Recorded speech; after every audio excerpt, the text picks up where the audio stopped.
Bonjour, Tim Ricard, du coup, pendant cette magnifique caisse à savon, descente de caisse à savon, pardon. Alors, Primo, pourquoi Tim Ricard? Vous êtes alcoolique, c'est ça? Non, c'est une boisson qu'on boit de temps en temps. que vous appréciez? Oui, un petit peu. Alors on est avec Luc et Benjamin, oui. C'est ça? C'est ça. Bonjour à tous les deux. Bonjour. Donc Tim Ricard, il n'y a pas de raison plus particulière que ça, c'était juste un point oui, délire, c'est ça? C'est ça.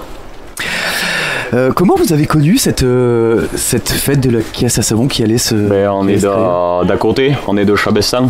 D'accord. C'est pas loin, effectivement. Et on connaît l'organisateur et il nous a dit on fait une course de caisse à savon. Du coup on s'est inscrit et ça, on s'est dit ça peut être marrant à en faire une. C'est la première fois que vous alliez créer une caisse?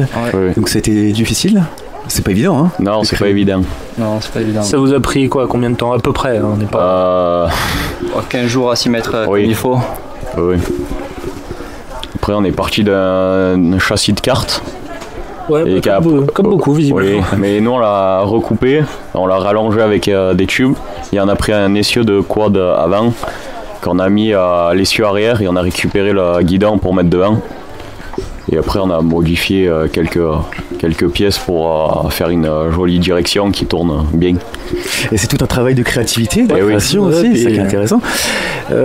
Qu'est-ce qu'il y a de particulier votre caisse au niveau peut-être de la couleur Est-ce que c'est une bouteille de Ricard? Non. Par exemple, peut-être. On n'a pas eu le temps de faire la vraie bouteille, mais on a quand même gardé les couleurs, le bleu. Et sinon, elle est tout en matériaux récupérés qu'on avait. On n'a rien acheté pour mettre dessus. C'est bien. Alors, on va parler du plus important, la descente. Voilà. Alors, comment que ça s'est passé? C'est marrant. Très marrant. La première descente, c'est bien passé. Oui, on n'avait pas allé trop vite. Et la deuxième, on a perdu les freins. On a perdu. Donc pour s'arrêter, on a dû faire quelques zigzags. Ouais. On nous en a parlé de la chute des freins. Et oui, mais bon, ça a bien fini, c'est l'essentiel. C'est bien, le sens de l'improvisation, on a plus de frein. Oui, c'est ça.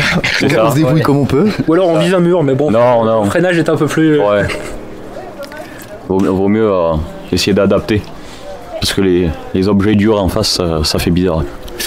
Et vous avez réussi à appréhender les obstacles? Oui, ça va. Ouais.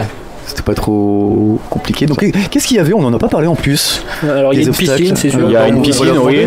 Il y a une bascule et deux obstacles pour juste un côté ou l'autre. De demi-saut. Ouais, de demi-saut, c'est ça.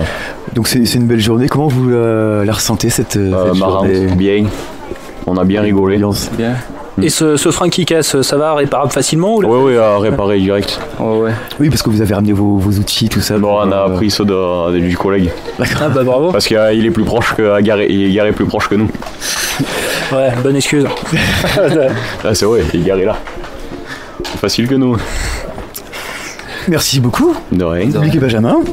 Et à bientôt. À bientôt. Si les micros sont libres, n'hésitez pas. Il n'y a pas de souci. Racontez-nous la destruction si ça se passe.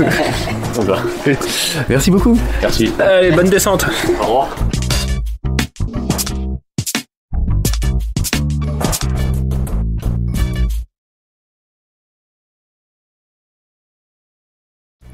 Salut!